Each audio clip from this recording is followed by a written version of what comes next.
Nesse vídeo a gente vai responder as suas perguntas sobre world building, escrita e RPG de mesa. Então fica até o final para você ter todas as respostas que você quer e muito mais de perguntas de outras pessoas que também têm dúvidas, que com certeza vai te ajudar nas suas criações. Eu sou o Zawardo, do canal Earthland, que você tá vendo agora. E eu sou o Rafael Campos, do Craftando Mundos, convidado aqui para ajudar o Zawardo a responder as perguntas que vocês deixaram pra gente. Isso aí. O link pro canal dele vai estar na descrição. Já deixa aí o seu like, se inscreve no canal, porque a gente vai trazer mais conteúdos desse tipo e assim você já ajuda bastante o canal a crescer e não fica fora de nada aí de conteúdo fodão que a gente trazer. Então, bora lá pras perguntas. Rinedo perguntou: qual a melhor forma de pesquisar coisas para a criação de mundo? Existe um método para isso ou eu tenho que ir na tentativa e erro até encontrar um meio? Cara, pra mim aí tem duas perguntas, né? Qual é a melhor forma de pesquisar para a criação de mundos? Cara, pelo menos assim, a forma como eu faço é tacando no Google a palavra world building e vendo o que tem aí, porque tem bastante fóruns, tem livros, então assim, a melhor forma por enquanto, principalmente que o world building no Brasil ainda está começando a engatinhar com as próprias pernas, material em português vai ser um pouco difícil, apesar da gente estar aqui na força e na luta para trazer o world building para vocês, mas a grande maioria é em inglês, então acredito que jogando world building na internet já ajuda. O meu método de estudo, ele funciona numa maneira um pouco mais acadêmica. Eu sou acadêmico de formação, então eu tenho uma metodologia bem mais acadêmica. Então, assim, eu sempre procuro ao máximo ir atrás de literatura, seja ela artigos científicos, porque, por incrível que pareça, existem muitas pessoas que trabalham academicamente com world building. Na psicologia, no entretenimento, ferramentas educacionais, imersão de diversas formas. Então, se você é um pouco mais noiado, acadêmico como eu, joga aí, tem vários sites bem legais de artigo científico de world building. E tem bastante livros, agora vários traduzidos também, então acredito que a Amazon também é um ótimo lugar. Coloca lá o world building e vai caçando. E assim, acredito que como qualquer forma de estudo, o mais interessante é você trazer o seu material, fazer o filtro prévio e sempre galgando nos pontos que você precisa. Porque se você falar assim, poxa, nunca comecei no world building, quero aprender um pouco mais, e você pegar tudo de uma vez, você vai ficar muito doente. Então assim, começa aos poucos, pega um pouco da base, vai vendo os vídeos aqui do Earthland, vai passando os vídeos do Craftando também, que a gente vai trazendo algumas questões mais pontuais, meio que direcionando alguns estudos que a gente já faz algum tempo, e com isso você vai pegando, puxa, interessei com isso, vai numa literatura, puxa, interessei com aquele outro, vai para aquela outra literatura. Então eu acredito que se você é um novato aqui, acredito que seria interessante dar uma maratonada nos vídeos do Earthland, dar uma maratonada no vídeo dos Craftando, para você ir direcionando um pouco mais a sua linha de pensamento, interessando num ponto ou outro. A gente sempre coloca alguns livros que a gente se baseou, alguns sites que a gente se baseou, e você vai galgando aos poucos. Essa é a minha sugestão. Interessante. No meu caso, primeiro eu tento fazer uma pesquisazinha geral. Por exemplo, Wikipédia não é ruim para fazer pesquisa, porque a Wikipédia, qual que é a função dela? É você ver uma referência ao conteúdo e lá no final você pega a fonte do conteúdo da Wikipédia, porque a fonte normalmente é os conteúdos mais acadêmicos. Então, a estratégia de usar a Wikipédia para você fontes Wikipédia. Não, é você ir lá e pegar as fontes dessa Wikipédia que escreveu aí o artigo. Muitas vezes são coisas de pesquisadores e universidades e tudo mais assim, de livros, que daí é só você ir pesquisar nesses livros aí. Mas a melhor forma de pesquisar coisas para a criação de mundo. Acho que uma pergunta talvez um pouco vaga, porque, por exemplo, eu também dou um Google, eu vejo no YouTube, pesquiso, por exemplo, essas coisas de world building também, alguns sites que falam sobre world building, e também muitas coisas da pesquisa de world building, na verdade, são pesquisas históricas, de matérias, entre aspas, escolares, assuntos que não tem a ver com world building. Por exemplo, se você quer saber sobre... você quer criar um mundo com muito foco em, sei lá, tecnologia hidráulica, porque eles misturaram isso com magia. exemplo, se você pesquisar coisa de world building, provavelmente você não vai achar um negócio específico para isso. Mas agora, se você pesquisar mecanismos de hidráulica, é um pouco sobre a engenharia dessas coisas, talvez algum tipo de... Se tiver algum tipo de livro que tenha ficção científica, que é aquelas ficção científicas que realmente explicam como funcionam as coisas, cara, então é essa coisa que você teria que pesquisar, entendeu? Se tem uma característica no seu mundo de, por exemplo, eu quero fazer um sistema econômico tal, como que eu faço para criar um sistema econômico? Aí você começa a pesquisar sobre tipos de sistemas econômicos, sobre teorias de sistemas econômicos. Na Wikipédia, se não me engano, tem um artigo que fala sobre sistemas econômicos no geral. Aí você vai lá nas fontes, se aprofunda talvez, como funciona comunismo, como funciona capitalismo, distributismo e coisas assim. Forma de governo também, mesma coisa, como funciona a minarquia, mas também tem essa coisa de você pesquisar por assunto do que necessariamente por coisa de world building. E método, tentativa e erro em método? Método de pesquisa, cara, eu diria, você lê, anota os pontos principais que você entendeu, que você... Naturalmente, quando você lê ou consome algum conteúdo, você já vai tendo um monte de ideia de como aplicar isso. Normalmente explode a cabeça. Mas acho que um método seria... Acho que eu tenho um tipo de método. Por exemplo, você definiu que a sua história ela é focada em política e guerra. Então, por exemplo... E cultura, lógico, cultura sempre é importante. Mas a sua história se foca mais em política e guerra. Então você não quer se focar tanto em natureza, fenômenos naturais. Mesmo que tenha um world building disso, você não quer se focar tanto. Então, por exemplo, você não precisaria ver um monte de coisas sobre geografia. Só o principal, né, que a gente ensina nos conteúdos de world building, que é mais sobre biomas, ou rios, montanhas, essas coisas assim bem básicas. Mas não precisaria ficar pesquisando sobre fenômenos meteorológicos ou outras coisas diferentonas assim, e se focaria mais em pesquisas voltadas para a história da guerra, equipamentos de guerra, armas, também, como que é política. Por exemplo, dois livros ótimos de política, de intriga política, é As 48 Leis do Poder, que eu chamo de Bíblia dos personagens neutros e maus, que é basicamente tudo o que você precisa para você conseguir manipular as pessoas e mentir e se manter no poder e pegar o poder. Uma coisa bem do mal. E tem o Origens da Ordem Política, que aí fala como funciona um governo de qualquer, seja o reino, seja país, e os princípios que ele fala é incrível para você montar no seu mundo como seria. Inclusive eu tenho um vídeo disso, tá aqui no card na descrição, que daí você pode ver que eu expliquei basicamente os principais aspectos desse livro aí e como criar o governo para o seu mundo. Então, Herobrine comentou: como se cria uma boa origem para um universo fictício? Tipo, Deus tal criou o universo tal por motivo tal. Como fazer isso direito? Mano, de mitologia, esse assunto dá pano pra manga pra caramba.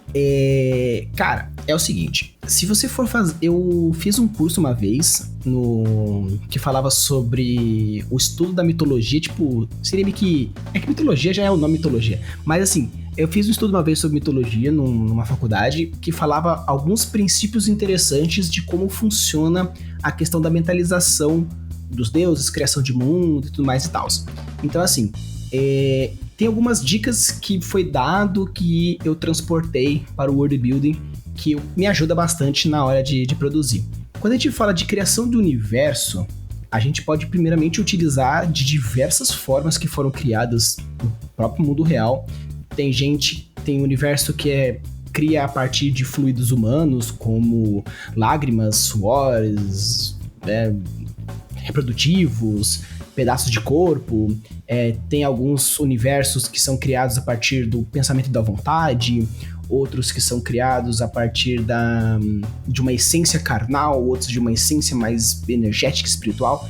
Então, assim, acredito que a forma de criação boa do universo fictício vai daquilo que te motiva você, como escritor, como world builder, como mestre de RPG, o que te motiva e o que você acha que seria interessante para a concepção cultural da sua criação. Então, acredito que a origem de universo ou de qualquer outro universo está totalmente ligado com a cultura do seu mundo, como o seu mundo vê a própria criação de mundo. Então, assim, eu acredito que, apesar de ser uma resposta bem vaga, do tipo, depende da sua cultura, mas, por exemplo, se você tem uma cultura mais bélica, talvez um surgimento a partir de uma grande batalha faça mais sentido para essa cultura. Se é uma cultura mais mística, talvez o alinhamento das energias e das estrelas. Se é uma cultura um pouco mais voltada aos oceanos, né, sei lá, uns piratas, ou uns vikings, alguma coisa mais praiana, talvez o universo surja do mar, ou de um fluido mais dessa forma. Então, assim, eu acredito que seria muito mais importante você imaginar qual é a essência, qual é o princípio básico da cultura que você vai fazer, a sua história, e qual faz mais sentido para essa cultura a criação do mundo, do universo dela. Mas se você já tem em mente que você quer começar primeiro pelo seu panteão e depois em si você criar a sua cultura, então eu acredito que o trabalho seria um pouco mais trabalhosinho, entre aspas, porque primeiro você vai criar o seu panteão a partir da sua história e depois você pode criar o universo. Por exemplo, na história, uma das histórias que eu criei, eu primeiramente escolhi qual era a mitologia que eu queria me basear, onde eu me baseei, peguei um pouquinho do Azteca, um pouquinho do grego e fui fazendo uma misturinha, e a partir disso eu fui colocando o surgimento das coisas. Primeiro tinha um deus supremo, ele se dividiu em dois, um representando o dia, outro representando a noite, um fugia do outro, aí surgiu a deusa do tempo. Então, assim, você pode começar contando uma historinha como se fosse um Gênese, ou meio que uma historinha de criança infantil, e a partir disso você vai colocando, porque muitas das mitologias surgem dessas historinhas.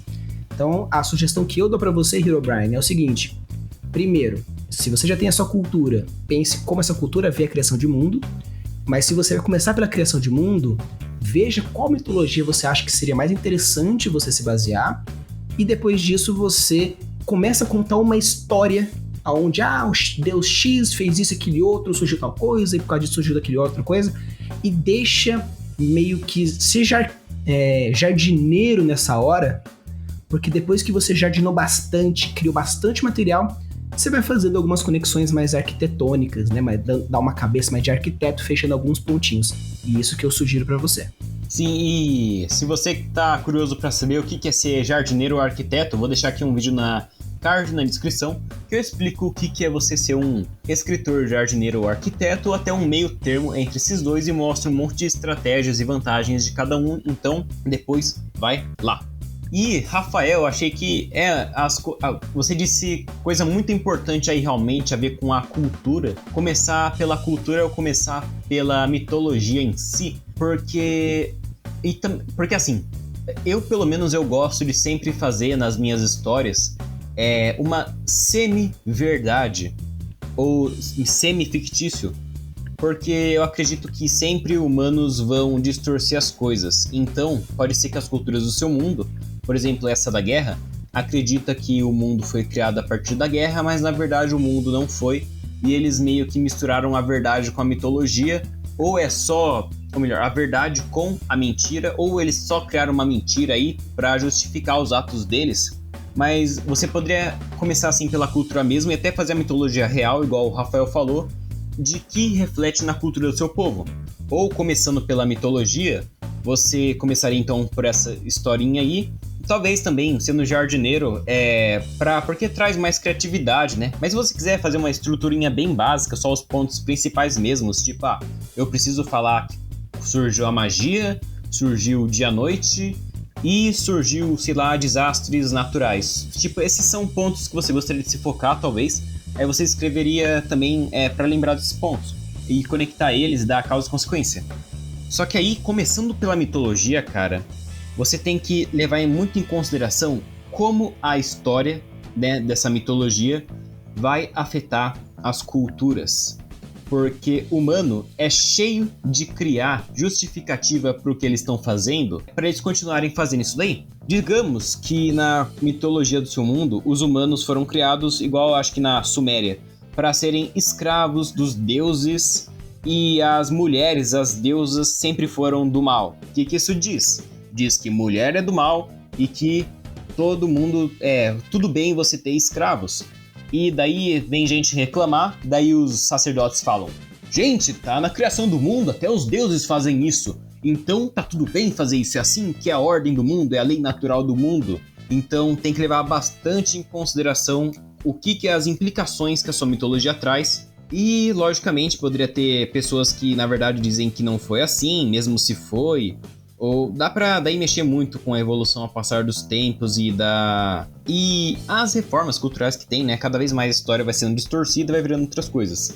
E uma coisa que eu percebo, que talvez daria pra você mudar um pouco os tropos, normalmente eu percebo que o mundo surge tipo aí da vontade do Deus, ou de repente tem um caos que vai se acalmando, ou seja, de fluidos humanos.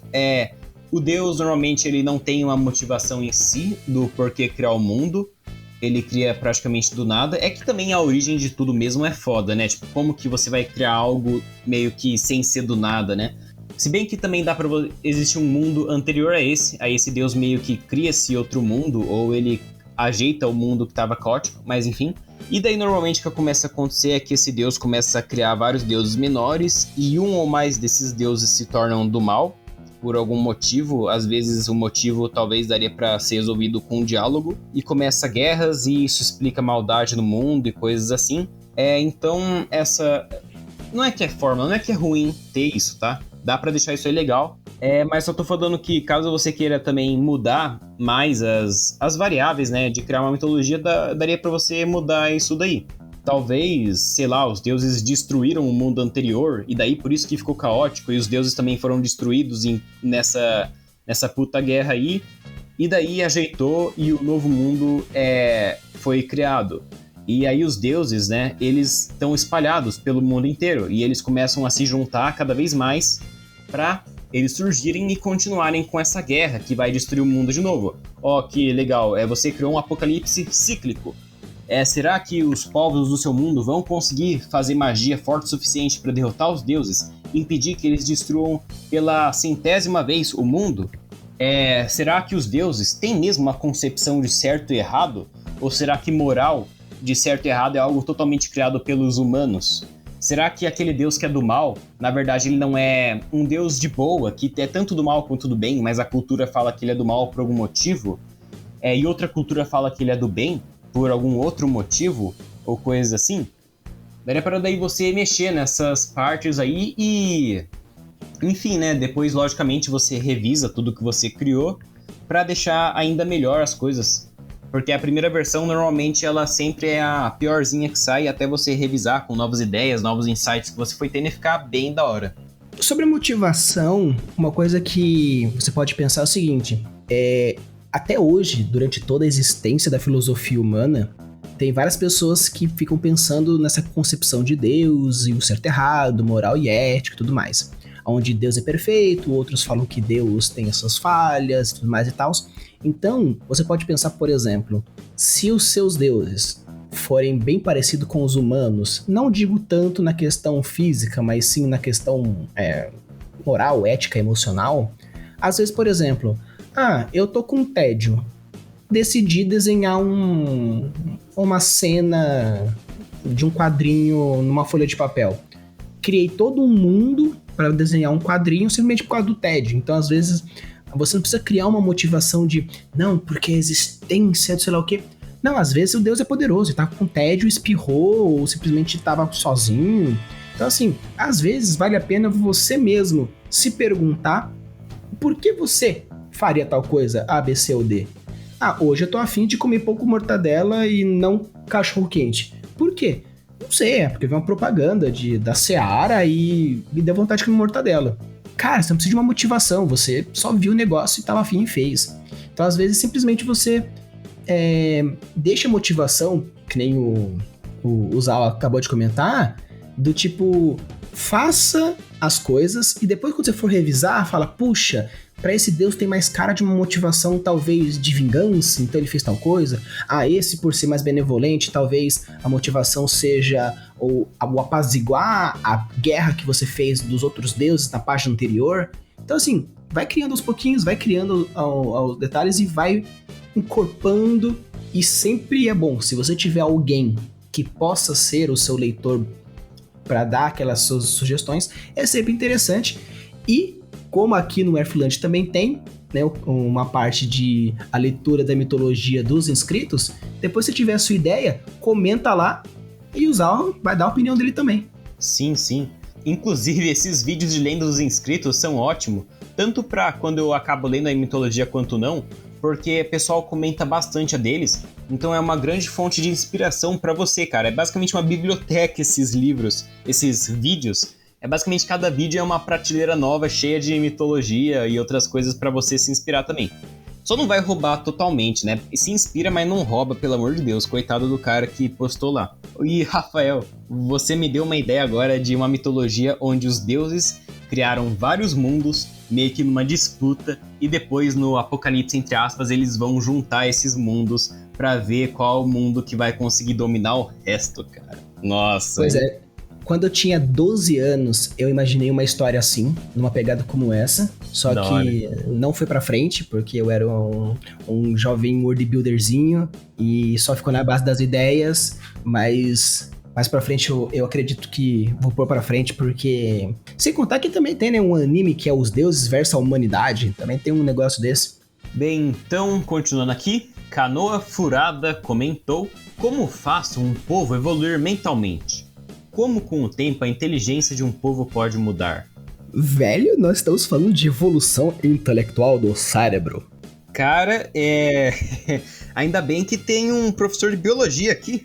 Então, cara, olha, assim, se você tiver tempo aí, uns 6 meses de tempo livre pra ouvir toda a minha explanação, a gente vai falar.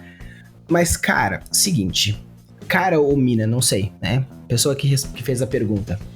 É um pouco difícil você, apenas num livro de forma cronológica, mostrar a evolução mental, porque nós estamos falando, assim, de pelo menos centenas de anos.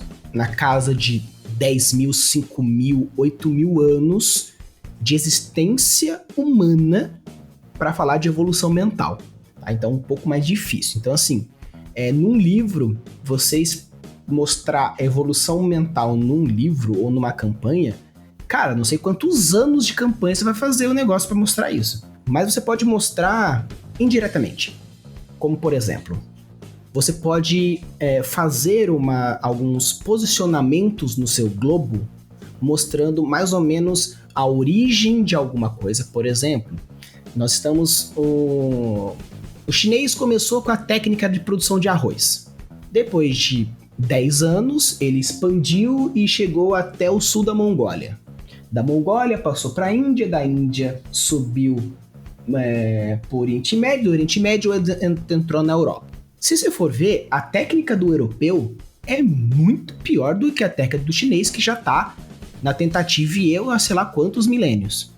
Então você pode, por exemplo, escolher alguma coisa que você gostaria de mostrar essa evolução mental e trazer essa linha temporal do tipo, nasceu aqui e surgiu e hoje em dia parou aqui. E dentro dessa linha você mostrar alguns graus de diferenciação e como cada cultura adentrou nessa inteligência de uma forma indireta. Você pode, por exemplo, mostrar um outro exemplo, sei lá, o cara vai ensinar uma técnica de espada pro seu aprendiz. E ele mostra, por exemplo, olha, essa aqui é a técnica básica feita pelo cara que inventou a técnica da espada. Pá, beleza. E você pode, por exemplo, vira meio que um infodump, dependendo da forma como você mostra isso no seu livro. Se for uma campanha de RPG é um pouco mais tranquila. Vira um pouco um infodump, mas você pode ir mostrando como foi mudando ao passar do tempo. E também mostrar, por exemplo, dentro de uma mesma cultura, pessoas que são muito conservadoras, sendo totalmente contra a tecnologia, por exemplo. Eu tenho uma avó que ela anda de moto, tem Instagram, faz vídeo no TikTok. Pois é tensa. E eu tenho uma vozinha que é tipo Dona Benta, que faz bolinho e conta história numa mesa de balanço, e o telefone dela é aquele ainda de discar que você faz e volta, né? Eu nem sei se vocês, alguns velhos vão entender esse telefone que meio que se diz que vai girando meio que um gatilhozinho, e não tem rede social nenhuma, o WhatsApp não existe, é só ligando, que ela não é evolucionalmente atrasada, mas ela é não a favor tanto da tecnologia. Então eu acho que seria interessante para você mostrar uma evolução mental. Eu acho um pouco difícil você mostrar numa história única, mas talvez indiretamente sim, nessa linha do tempo de alguma coisa que você gostaria de que evoluísse, magia, técnica de espada, luta, tradição, ou dentro de uma mesma cultura, alguém mais conservador que gosta do mais antigo e hoje mais do mais moderno. Então acredito que mostrar é muito mais fácil você mostrar numa conversa, numa explanação, em pontuais, do que fazer uma linha do tempo. Você pode, vários autores possuem na parte final do livro meio que um glossário que você poderia colocar, por exemplo, 1600, surgimento de tal coisa, ano de 1800, surgimento de tal coisa, ano 10.000 a.C., surgimento de tal coisa. Você pode ir mostrando a evolução nisso, mas particularmente eu prefiro mostrar a evolução intelectual de um povo a partir das coisas que esse povo quer fazer. Tem um vídeo meu que fala sobre tecnologia e world building, que fala sobre essa questão de necessidade, cultura, ferramentação e tempo. Então qualquer coisa dá uma passadinha lá, porque fala mais ou menos, isso vai dar uma ideia mais ou menos como você pode trabalhar a tecnologia no seu world building e assim mostrando um pouco da evolução da mente e da forma de se pensar da sua cultura, do seu povo, da sua criatura, que seja. Sim, vai estar aqui no card e na descrição. E eu recomendaria também o meu vídeo do que chama O Formato dos Continentes e o Futuro das Civilizações, que ele basicamente é um resumo do Armas, Germes e Aço, que é um livro que conta como que os europeus dominaram o mundo e por que os índios não fizeram isso, e nem os africanos, sendo que a gente surgiu na África, dezenas de milhares de anos antes dos europeus existirem. E lá eu também, daí o começo do vídeo até o final, no final ele explica como que tudo que afetou para criar tecnologia, o que você precisa para criar tecnologia, porque para você fazer um povo também evoluir tecnologicamente, precisaria de alguns fatores geográficos, como por exemplo ter um ambiente de competitividade, ter uma população grande. Para isso precisa de comida, porque uma população grande tem mais chance também de surgir um inventor, tipo um Einstein da vida, ou um Da Vinci, né? Mais chance de surgir esses gênios, por probabilidade. Eu diria basicamente isso mesmo. E também, lógico, aquela troca cultural, né? Entre um povo e outro. Mas, logicamente, é tipo o telefone sem fio, igual o Rafael falou, que na Europa, com certeza é pior a técnica de arroz do que na China, que começou bem antes eles cultivando arroz. Porque tecnologia, principalmente antigamente, pode levar centenas de anos para passar de um lugar para outro, dependendo do que é. Ou pelo menos a técnica de como fazer. Por exemplo, no Armas, Germes e Aço falou que demorou séculos, eu não sei se era séculos ou milênios, para os europeus entenderem como que os chineses fabricavam uma cerâmica que acho que ela era meio que transparente ou algo assim. Tipo, era uma técnica que só tinha na China. Uhum. Então, eu diria basicamente isso daí. E Herobrine, eu esqueci de falar, mas eu tenho um vídeo de como criar a origem de um universo. Ele tá exclusivo para membros. Então, se você quer ver esse vídeo aí que tá bem top, eu explico formas de como surge o mundo, eu explico também como que eles acabam criando os humanos, normalmente de várias mitologias, e como fazer o seu próprio. Então, clica aí no botão Seja Membro aí embaixo, confere as recompensas, tem um monte, tipo, receber vídeo antecipado, eu me foco para fazer os temas escolhidos por você, eu vou priorizar esses temas. Você ganha um vídeo extra na semana, porque a gente faz um vídeo para membro e um vídeo público, pelo menos. E basicamente isso aí, então clica aí, confere as recompensas, que é muito bom. E também com R$3 você já ajuda a gente estar sempre aqui produzindo conteúdo. Vladimir Putin Careca comentou: é possível juntar piratas com navios e canhões e alguns revólveres de péssima qualidade em uma parte do mundo e na outra é mais medieval e pessoal ainda luta de espadinha e arco e flecha. Dá pra ser coerente ou não? E aí, Rafael? Cara, dá. Existem alguns fatores, sim, que poderiam considerar o tamanho do mundo é um ponto bastante a ser considerado. Realmente. Então, é um ponto. E existe uma máxima que um colega escritor trouxe pra mim, eu não lembro qual que é o autor que ele parafraseou, mas basicamente é uma frase chamada Still Cool Though, né? Que traduzindo, a tradução livre seria se ainda é legal, beleza. Seria basicamente o seguinte: se você for pegar, por exemplo, One Piece, o Zawa não encarou essa luta dos 1000 episódios, mas eu encarei. Dá muito medo, velho. O mundo é gigantesco e a noção de world building é totalmente assim, do tipo... Se você pegar todos os vídeos que eu e o Zawa já fizemos de world building, o Oda pegou tudo isso e tacou quase que no lixo um monte de coisa. Mas o porquê tão bem hypado? Porque é legal pra caramba o negócio, sim, entendeu? Então, assim, é muito difícil utilizar essa técnica, porque essa técnica do Still Cool Though basicamente é você deixar um negócio tão legal que alguns erros, alguma suspensão da descrença fica um pouco quebrado, mas a galera aceita pelo entretenimento foda que você tá fazendo. Tá? Então, daria sim.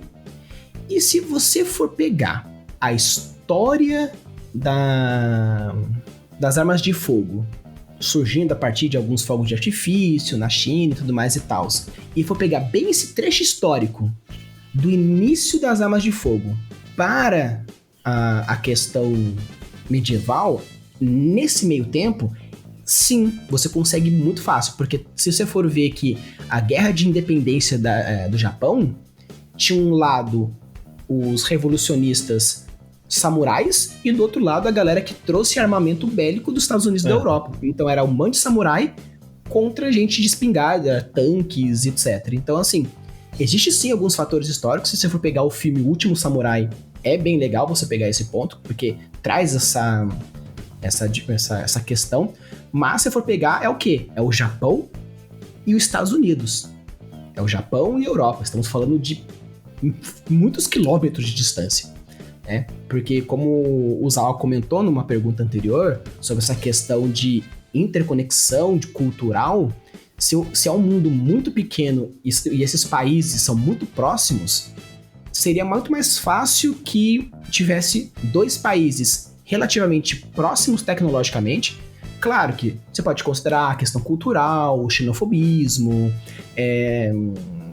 nível geográfico, tudo que a gente já comentou aqui você pode considerar também, mas sim, se a resposta é coerente ou não, é possível? Sim. Cara, vai em frente, mete bronca. Mas, cuidado com alguns pontos de coerência, como por exemplo, o quanto essa cultura ela está realmente junta uma com a outra. Então, se for uma relação muito boa, por que não as duas culturas têm as duas coisas? E se não tiver, um é mais tradicionalista, arco e flecha medieval, o outro tem armas de fogo, mas por que ainda essa galera de arma de fogo não atacou essa galera mais melee?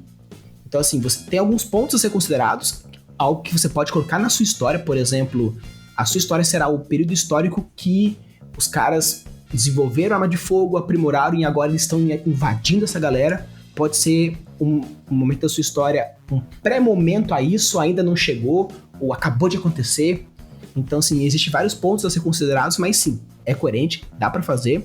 Só cuidado com algumas questões, mas se você conseguir criar uma história muito foda, pode sim, a gente dá uma liberdade pra você fazer uns furinhos, porque a galera vai estar se entretendo demais. Então, mete bronca. Sim, o M.D. Presley, que fez um livro aí que virou meu livro favorito de World Building, que é World Building for Fantasy Fans and Authors, que eu vou deixar o link na descrição. Já fiz bastante vídeo aqui no canal me baseando nesse livro. Ele fala que a audiência ela vai acreditar que o seu mundo é acreditável, né? A suspensão da descrença. Tipo, se ele tiver muito cativante, o pessoal realmente estiver se divertindo, dane-se que tem uma arma de fogo e o outro cara luta de espadinha e ele pula 50 metros e consegue defender as balas com a espadinha igual a gente vê um monte de anime. Tá da hora, o pessoal acredita. Basicamente isso. Lógico, como o Rafael disse, é difícil porque tem bastante chance de acabar criando inconsistência temática, interna e essas coisas assim. Mas tudo varia também das promessas que você deu no início do livro de como vai ser o seu mundo. E também, assim, com certeza dá para você criar tecnologias diferentes para povos diferentes. Essa questão do mundo ser muito grande, ou as coisas serem afastadas, ou ter nem que seja uma cadeia de montanhas que separa dois reinos, que se não fosse por ela, esses reinos dariam para trocar coisa cultural. Com certeza. Cara, olha, aqui na Europa, em 1500, tinha o quê? Tinha o arcabuz, que é uma arma de fogo bem primitiva, que era com um pavio grande que encostava na pólvora. Eu fiz um vídeo de evolução da arma de fogo, eu explico melhor lá, que tá aqui no card na descrição. E daí eles vieram pra cá, pras Américas, e tinha o que aqui? Tinha índio com o gabuga, né, que anda andando pelado, caçador-coletor. Tinha um império de Idade da Pedra muito foda, ou melhor, 2 impérios, que era o Azteca e o Inca, muito foda. Os Incas ficaram num ambiente super com terremoto e um monte de coisa zoada assim, que era difícil de viver, e os caras criaram um império sem roda, sem metal, sem escrita, e, enfim, eu sou fanboy de Inca mesmo, dane-se. Então tinha aí essas 2 tecnologias. Tinha também, acho que estava começando a ter bronze nos Incas também, uma idade do bronze. Tinha o Gabuga na África, o Gabuga na Austrália, cara. Nossa, a Austrália é um continente horrível para desenvolver tecnologia, de tanta coisa zoada que tem. Que no vídeo do Armas, Germes e Aço, né, eu explico como surgem as tecnologias e tudo mais, e os fatores, né, que também servem para isso. E no próprio livro do Armas, Germes e Aço, ele explica muito bem porque a Austrália continuou o Gabuga. Se ela não fosse dominada, estaria assim até hoje. Então, cara, com certeza dá pra você criar um mundo assim. Também, como o Rafael falou, tem culturas que não aceitam tecnologia. O Japão se isolou, a cultura avançou, a tecnologia avançou sem ele. O Japão falou, não, arma de fogo é zoado, vai tirar a honra de samurai, temos que lutar de espadinha. Aí aconteceu o quê? Vieram esses caras aí do Último Samurai e metralharam os samurais com espingarda, com um tiro de canhão. E aí virou, acho que começou lá o Império Japonês ou algo assim, que eu me lembro. A época Edo, né? Se você for pegar Samurai Edo. X, né? Entendi. Verdade. Se você gostar de Samurai X, mano, mete bronca nesse anime também. Sim, mas é o sim. anime velho. Assista. Sim, cara. Eu tinha assistido, se não me engano, a primeira temporada, é muito bom mesmo.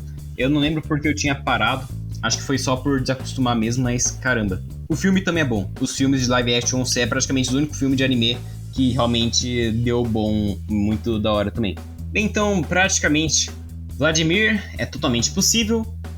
Só leva em consideração as coisas aqui que eu e o Rafael falamos que vai dar muito certo pro seu mundo. Então o Henrique Gens comentou um bagulho que eu não entendi, que faz uma playlist de como começar no canal.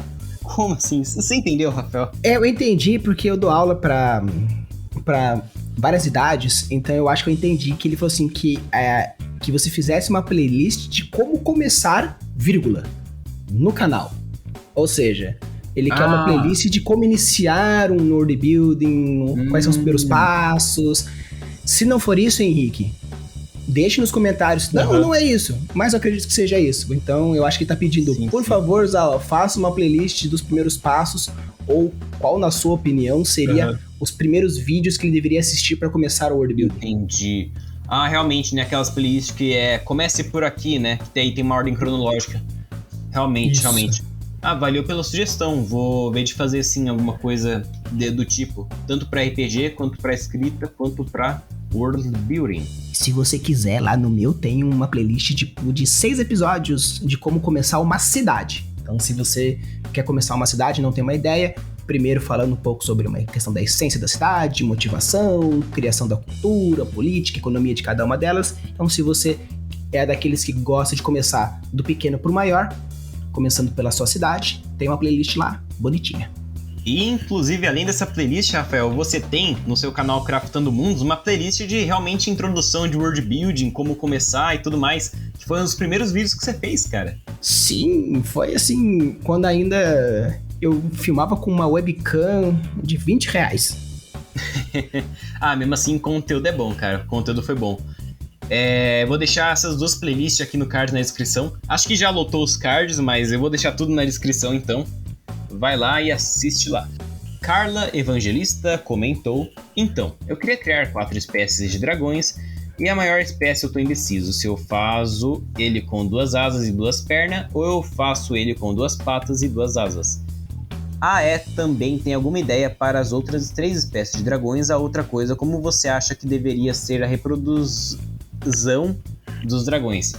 No meu mundo, eles não são gananciosos, eles são como animais, comem, bebem, brigam pra sobreviver. Beleza, mais uma pergunta de biologia pra nós. A galera que tá nervosa na biologia. Carla, seguinte, existe algumas discussões que falam sobre a questão dos dragões, tá? Algumas pessoas falam que aqueles que são mais puristas RPGísticos, dragões são aqueles que possuem 4 patas e 2 asas, né? Aqueles que possuem 4 membros, seja 2 patas e 2 asas, são wyverns. Então, assim, se você for considerar essa questão mais RPGística e o seu público for mais RPGístico, eu sugiro você seguir as ideias já um pouco mais sistematizado para auxiliar a familiaridade das pessoas que vão consumir o seu material. Então, nesse ponto, eu sugiro você ir para o dragão tradicional, 4 patas e 2 asas. Algumas pessoas que focam mais o biológico falam que não existe um animal de 6 membros. Tanto que as aves possuem 4 membros, mamíferos 4 membros, répteis em geral 4 membros. Por incrível que pareça, as cobras também possuem 4 membros, mas são 4 membros atrofiados. Mas fica só um detalhe. Verdade, são micropezinhos. São micropezinhos internos. Ah, sim, mas a minha vida também até entrar na faculdade. Entendi. Então assim, se você for mais purista biológica, é nesse ponto. Mas a questão é o seguinte: se você for pegar Game of Thrones, o dragão da Daenerys é, entre aspas, um wyvern.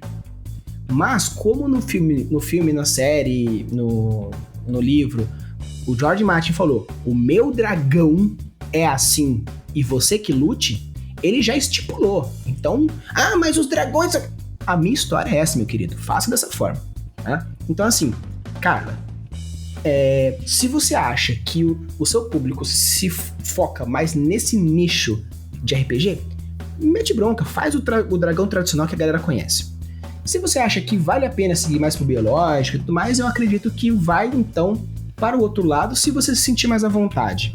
E como funcionaria a questão da reprodução dos dragões? Eu sugiro, basicamente, você procurar fazer uma pesquisa sobre reproduções de répteis, lagartos ou crocodilianos.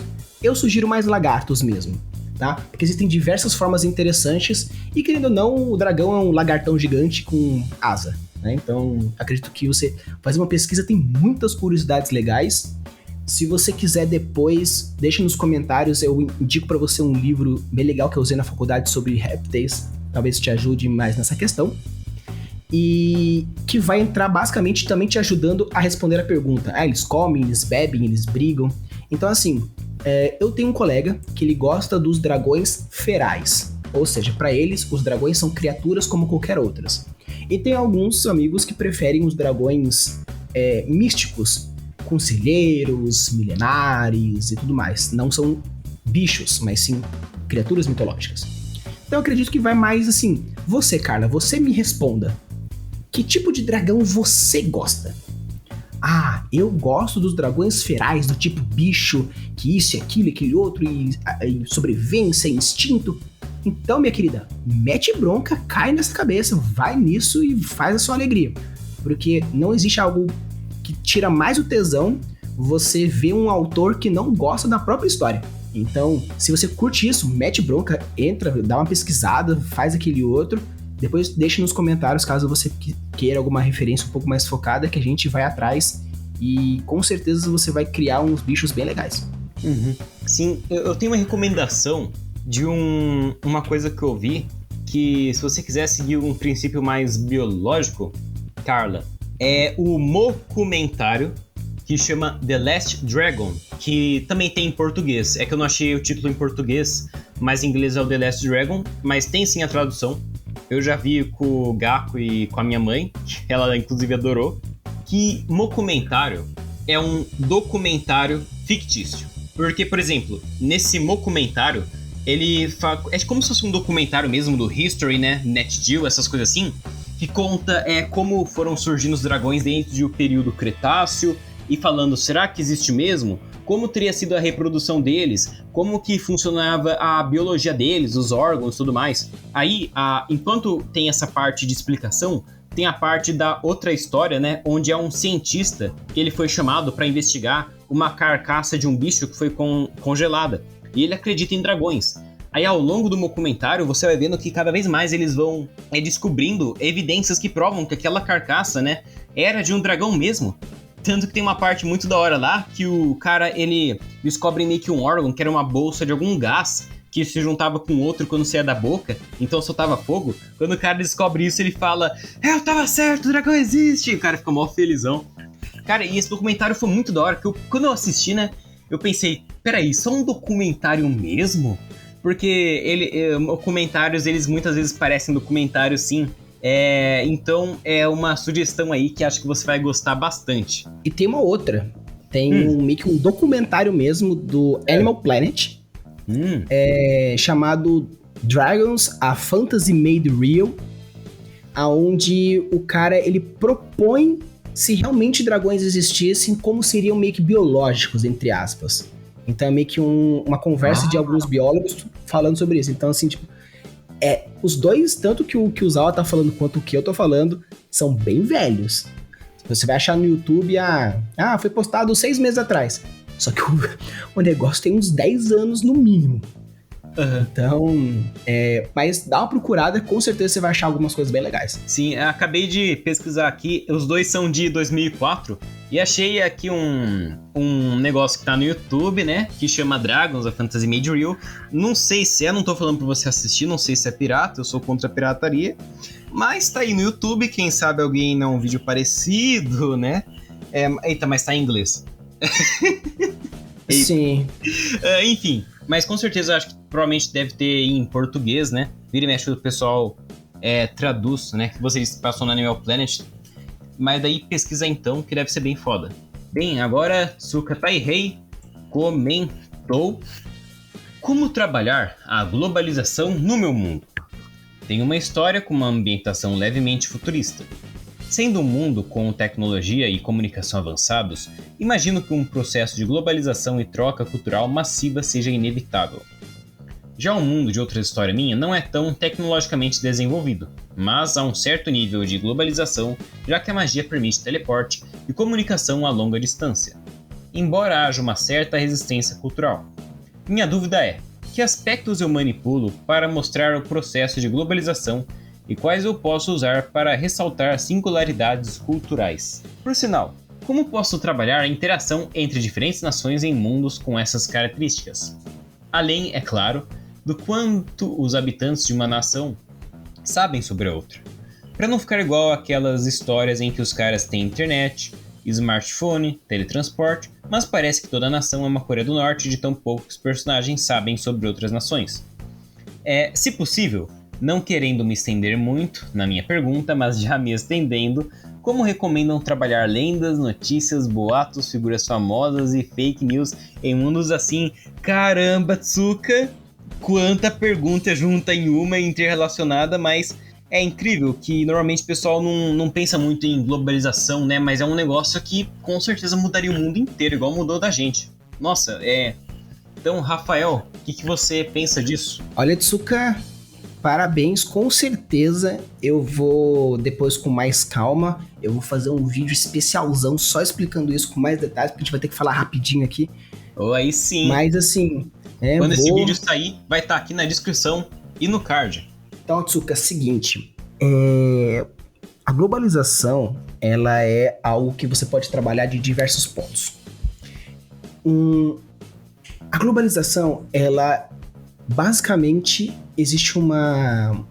Se eu não me engano, foi no final da Segunda Guerra, começou essa questão da globalização um pouco mais forte com o advento de algumas tecnologias e aproximação do planeta. E eu digo globalização que a gente conhece hoje, porque desde que o humano inventou os meios de transporte, a globalização já existe. Mais massiva ou menos massiva, né? Como até mesmo você colocou aqui. Então, assim, vou tentar responder pontualmente cada uma das várias perguntas que você colocou. Em que aspectos eu manipulo para mostrar o processo de globalização, os quais eu posso usar e ressaltar singularidades culturais? Então, primeiramente, uma forma de você trabalhar o processo de globalização. A globalização, como a gente sabe, é a unificação e união das coisas. Então, o que você pode colocar primeiramente seria, se você já tem o seu mundo, você já tem já um mapa bonitinho, você já tem já as culturas já bem estabelecidas e a quais elas se conectam, começa a fazer, sabe aquele meme do cara colocando a mão na parede com um monte de linhas e aquelas de investigação e relações? Faça algumas conexões para dizer, por exemplo, se a cultura A se conecta com a C, começa a colocar alguns pontos que sejam interessantes à unificação. Por exemplo, coisas pequenas como forma de vestir, horários, por exemplo. A gente não tem o chá das 6 horas, os ingleses têm. Então, por que não? A cultura é totalmente diferente, só que às 6 horas os dois países param e tomam um chá, como é futurista, ainda numa grande ressonância, onde existe vários pilares de 3D, onde você pode tomar café num país, mas você pode estar vivendo a experiência no outro, porque o outro país também parou para tomar café às 6 horas. Ou se o fuso horário é muito longe, você pode tomar café das 6 horas às 2 e às 6, porque às 2 é o café da manhã no outro lugar. Então você pode começar a trabalhar a questão da globalização unificando culturas e formas de pensar e agir. Tanto que o Japão, pré-Segunda Guerra Mundial, era bem tradicionalista. Pós-Segunda Guerra Mundial, é muito cara americanizada. McDonald's, cultura e tecnologias que foram vindo, que foram trazendo, aí o Japão deu a cara dela. Então, assim, você pode colocar, por exemplo, essa questão da globalização, dependendo de qual ponto histórico você tá, regiões mais tradicionais, mais globalizadas, e dentro dessas regiões mais afastadas, conservadoras, mostrar essa resistência cultural e essa singularidade cultural que você quer mostrar. Você pode fazer com que o seu protagonista se movimente dentro do território, mostrando esses diferentes graus de globalização. Por exemplo, eu moro no interior de São Paulo, e aqui, cada cidade, existe uma área rural entre uma cidade e outra. Se você entra numa grande São Paulo, por exemplo, você atravessa cidades e você nem sabe que você atravessou. Se não tivesse um portal dizendo bem-vindo em tal lugar, você não saberia que mudou. Conurbação é um exemplo ótimo de globalização. Até mesmo temos o Bairro da Liberdade, onde é claramente nipônico. Nós temos Mogi das Cruzes, que tem uma questão também.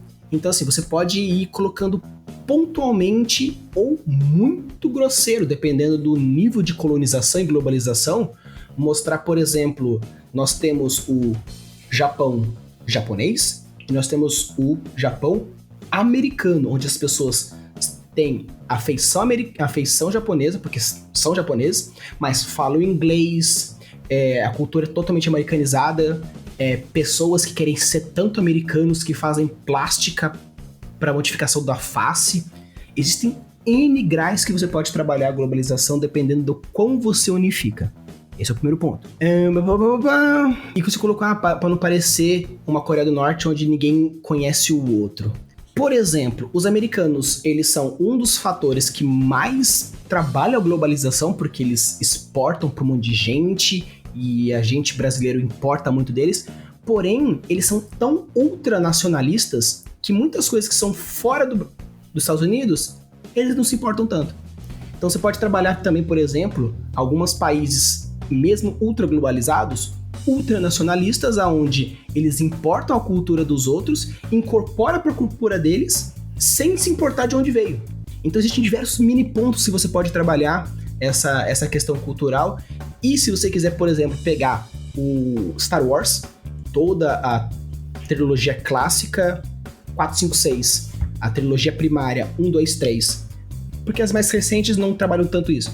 Mas pegar do filme 1 ao filme 6, você consegue ver como trabalhar uma globalização interplanetária, a nível interplanetário, utilizando uma tecnologia avançada em alguns locais, não avançada em outras, e o conhecimento cultural. Então, assim, existem diversos pontos que você pode trabalhar. Então, resumindo, para os pontos de globalização, eu sugiro unificação de coisas, detalhes, cultura, sociedade, línguas, e para sua questão mais característica, algumas regiões onde você seja mais afastadas ou anti-globalização, e trabalhe a tecnologia a partir da economia, da cultura, do nacionalismo, do protecionismo, e com isso você pode meio que ir dosando o grau de globalização que você quer fazer.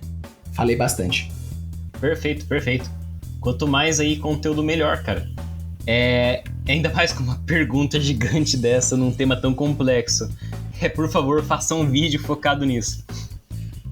Então, uma coisa que eu acharia interessante também falar sobre relação de poder entre os países, porque, por exemplo, os Estados Unidos é o país mais poderoso do mundo. A língua dele está difundida por todo mundo. Tem Halloween aqui, tem Halloween no Japão, tem Halloween na Europa, mas não tem samba nos Estados Unidos, não tem samba no Japão, não tem samba na Europa. Por quê? Porque Brasil, por enquanto, ele é uma bosta. Quem sabe algum dia o Brasil vira a segunda maior potência do hemisfério sul, ele não começa a unir e dominar a América Latina e criar um império latino, quem sabe? Mas teria também essa relação de poder, porque igual, por exemplo, moda, que inclusive eu tenho um vídeo falando sobre isso para os membros, sobre como criar moda no seu mundo, padrões de beleza, para ser mais exato, que o Tsuka Taihei é um membro do Dragão da Destruição, e daí ele viu lá, já comentou lá, então você, Tsuka, já sabe o que eu tô falando, que lá eu falo que normalmente o camponês vê o nobre usando uma moda, e daí o camponês começa a usar essa moda. E os nobres, como eles ficam sempre de tempo livre, eles começam a inventar um monte de coisa desnecessária, tipo os chineses nobres, que começaram a entortar o pé das mulheres, porque falavam que isso é bonito, e o pé que era bonitinho, retinho, eles falavam que era algo de camponês, então começou um monte de mulher com um pé bizarro, com o osso torto, porque China... Mas enfim... Então, você vê o país que é mais poderoso, pode ser que os caras falem, vamos começar a ser igual a eles, vamos começar a importar a tecnologia deles, que é mais desenvolvida, vamos trazer alguns costumes, sei lá, alguma coisa assim. Vai ver o rei, o do reino gosta do outro país, já viajou pra lá e falou, não, tanto faz, vou começar a aderir coisas desse país aí, é isso aí, eu sou o rei, vocês fazem o que eu mandar, começa aí a sambar todo mundo, os nobres, os camponeses, bora sambar, gostei do Brasil. Ou de Lizarbe, né? O Tsuka Taihei entendeu, Lizarbe, cidade dele, que é Brasil ao contrário. Mas então, isso seria interessante também pensar, relação de poder, qual que são os mais poderosos, porque eles que vão influenciar mais um ao outro. Outra coisa, competitividade e espionagem. Como sempre, você ter competitividade para desenvolver a melhor tecnologia, para se proteger dos outros países, começa a avançar a tecnologia. E por conta disso, e vai ser muito útil você saber o que o outro país está fazendo. E também espionagem, então. Então, provavelmente esse país dominante tentaria saber o que os outros países estão fazendo. E por consequência também, eles saberiam o que o dominante está fazendo, mais ou menos. Então, talvez seria uma outra forma do porquê teria que fazer a globalização. O Japão também, ele mandou um monte de japonês aí para os Estados Unidos, para a Europa, para eles se desenvolverem lá no século, acho que 18 não, 19 ou 20. Acho que foi 20, 19, mais ou menos por aí. Então já também ajudou a pegar mais tecnologia dos Estados Unidos. Não tem muitos exemplos sobre isso, mas com certeza deve ser um fator aí a se levar em conta para eles não virarem uma Coreia do Norte. Se você virar uma Coreia do Norte, você vai parar no tempo a sua tecnologia. Inclusive também comércio. Comércio é outra coisa. Se você virar uma Coreia do Norte, não tem como você comercializar com ninguém. Como que você vai enriquecer? Como o seu reino vai evoluir? Como que vai ter mais recursos? Sei lá, o pessoal não passar fome? Então, comércio é outra coisa que globaliza bastante. Vai trocando cultura, vai trocando tecnologia, o pessoal vai morando por um tempo nos outros países, e isso daí vai também surgir na globalização. A globalização no nosso mundo, tudo está interconectado. Se os Estados Unidos cair, afeta o mundo inteiro. Se a China cair, afeta o mundo inteiro. Se o Brasil cair, afeta grande parte do mundo, mas não sei se é o mundo inteiro, mas de tanto globalizado que a gente tá. Então, comércio é outro fator a levar em conta. O humano adora comercializar. Até o Zugabuga, eu tava vendo lá no livro do O Mundo Até Ontem, um outro livro do mesmo autor, do Armas, Germes e Aço, que ele conta basicamente como que sociedades coletoras e caçadoras viviam, e ele compara com as sociedades atuais de caçador-coletor, né, que ele foi pra Nova Guiné e tudo mais, o cara. Muito incrível que o Uga-Buga comercializava através de presentes, que falava assim, ó, eu dou tantas tigelas pra você, daqui a um ano você devolve a quantidade aí que você acha que é bom. Que o comércio nessa época era mais como uma aliança, tanto que tinha vezes que do nada os Uga-Buga magicamente esqueciam como fazer uma flecha, daí a outra tribo lembrava, porque eles tinham esquecido antes, daí eles lembravam como fazer uma flecha e dava pra esses caras que esqueceram. Porque e esses Uga-Buga, eu tô falando muito Uga-Buga, termo mó ofensivo, mas eles falavam, não é por aliança não, a gente realmente precisa de flecha, mas eles sabem fazer. É uma coisa que eu me desviei aqui, mas é bem interessante. Outra coisa a levar em conta é pra manter a singularidade das culturas em meio à globalização. Cara, o pessoal quer manter a tradição. A tradição é muito importante para esse país, ele vai manter. Japão. Não é porque o Japão foi super americanizado que eles deixaram de ter arquitetura tradicional, que eles deixaram de usar kimono. Não é porque aconteceu isso que o Japão deixou de comer de hashi, deixou de comer arroz sem sal. Então o Japão manteve grande parte da tradição dele. A religião, inclusive, lá, budismo e shintoísmo, mesmo que tenha cristianismo, lá os caras preferem ser shintoísta, acreditar lá nos kami, nos yokai.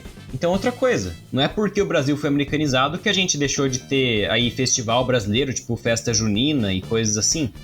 Enfim, e também pode ter uma contra-revolução tradicional também. Se eu não me engano, teve um século no Brasil que eles tentaram fazer isso para engrandecer o Brasil ou coisa assim. Começou a ter um monte de literatura a ver com índio, que surgiu Iracema e outras coisas assim, eu não lembro agora. Bem, então, pode ter algum movimento assim no seu mundo, Tsuka, de uma contra-revolução para manter uma cultura tradicional. O pessoal fala, ô pessoal, a gente tá virando tipo uns cachorros desse país aí. Mas, então, não, povo de Lizarbe, a gente é lizarbiano, bora ser nacionalista. Aí os outros caras fodão de Lizarbe pensa, nossa, verdade, né? A gente que tem que manter nossa tradição. Que, cara, eu já vi bastante coisa que pessoa que tenta fazer isso, né? Acho que tem uns negócios brasileiros também que quer manter, tipo, folclore e outras coisas assim que ensinam nas escolas, simplesmente porque não quer perder a identidade do povo. Porque a identidade na psicologia humana é muito importante. Quando você fala alguma coisa que a outra pessoa te xinga pra caralho, que levou muito pro pessoal, pode ter certeza que é porque você xingou algo que faz parte muito da identidade dessa pessoa. A psicologia humana quer muito proteger a identidade das pessoas, isso é até perigoso. Porque se toda a sua identidade tá em você conseguir fazer dinheiro, aí você perde a capacidade de fazer dinheiro por algum motivo, cara, você pode ficar totalmente sem chão e querer até se matar, porque a identidade é a coisa mais importante que tem. É pra-humano, praticamente. Então, basicamente isso aí que eu pensei que também pode ajudar aí na questão de por que teria globalização, por que não seria uma Coreia do Norte, e porque eles ainda assim conseguiriam manter a singularidade e as tradições. Tem algum comentário a fazer sobre isso, Rafael? Não, acho que é isso mesmo. Acho que eu fiz um comentário, mas tá na parte 1. Mas daí, como vai ser primeira e segunda parte, tranquilo. E se você curtiu esse vídeo, já sabe, taca aí o dedo no like, se inscreve no canal, porque a gente vai fazer uma parte 3 e passa no canal do Rafael Campos, Craftando Mundos, porque lá tem dica muito foda de world building.